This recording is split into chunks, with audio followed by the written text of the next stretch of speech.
ልናገር እንፈልገው ነገር አለ። አብርሃም በፍጹም ማይጠረጠር ሰው ነው የጠረጠርከው። ሄርሜላን እዚህ ውስጥ ማካተት አልነበረብን። አቤል ያልተረዳው ነገር ብሎ ታውቃለህ። አሁን ላይ የሄርሜላ ኬዝ ብቻ አይደለም፣ ሁላችንም ለዚህ ለመሆኑ ተጠያቂ ናችሁ እያለ ነው። ገባህ አይደለ? ስማውና ከዛ ለእነሱ ማሳየት ካለብን እናሳያለን። ግን ይሄንን አይተህ ይሄንን ሰምተህ ካልተረዳ ሄርሜላም ጋር ከኛ ጋር መሆን አልፈለግክም ማለት ነው። ማመን ያለብህን በትክክል እመን። ዳኒም ሄርሜላም እኔም ብዙ ሰው በዙሪያ እየለፉ ነበረ እና መጠርጠር ያለብህን እኛ ነው ወይስ አሁን እነዚህ ሰዎች? ሰላም ላንቺ ነው ኤችዬ፣ ላንቺ ነው ኤችዬ፣ የኔ ፍቅር ባይመጥንሽም ይሄ ላንቺ ነው አበባው። ሰላም ጤና ይስጥልኝ። በመላው ዓለም ለምትገኙ የሙአይሚን ቤተሰቦች እንዴት ናችሁ? ደህና ናችሁ ወይ? ያለው አልሐምዱሊላህ። በአዲስ ነገር መጣሁላችሁ። ለቤት አዲስ ከሆናችሁ ላይክ፣ ሼር፣ ሰብስክራይብ እያደረጋችሁ ለብዙ ሰው ተደራሽነት እንዲኖረው በአክብሮትና በትህትና ጠይቃለሁኝ።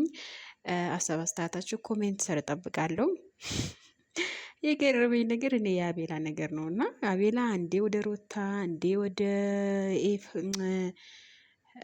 ወደ ሄርሜላ ማለቱ እኔ ግራ እያተጋባሁ ነው ያለሁት እና በአሁኑ ሰዓት ላይ ውዶች ይሄ እኔ እንጃ ሄርሜላ ከዚህ በላይ መጎዳት አለባት ብዬ አልጠብቅም። ምክንያቱም አሁንም አብርሃም አላመናትም፣ ሊያምናትም አልቻለም። የኤፍሬምና የሩታ ጉዳይ እውነት ይሄ ነገር ያው ለኛ አላሳዩንም፣ በጆሮ አስደምጠውታል። እውነት ይሁን ውሸት አናቅም፣ ዲራማ ይሁን ፊልም አናቅም።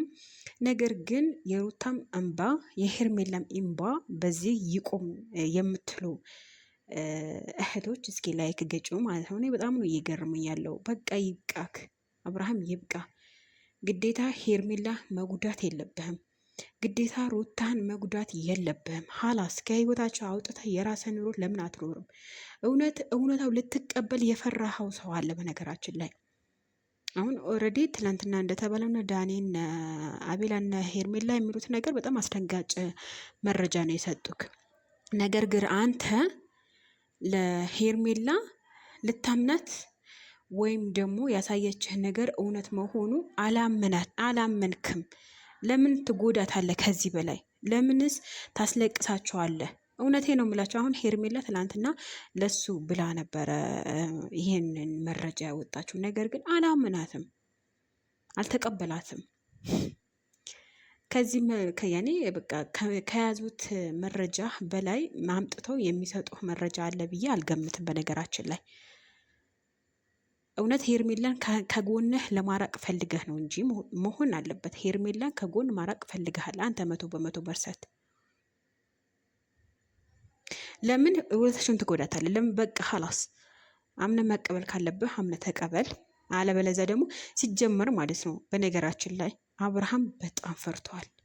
በጣም እውነቱ ለማጋለጥ ወደ ኋላ ለምን እንደሸሸ ማንን እንደፈራ አላቅም። ይሄን አክል እውነታ እየተናገሩ ይሄ እውነታው እያሳዩህ ማለት ነው። በአይነህ በጆሮህ እየሰማህ እያየክ ካላመንክ ምንም ሊያመጡልህ ከአይንና ከጆሮ በላይ ምስክር ያለ አይመስለኝም በዚች ምድር ላይ።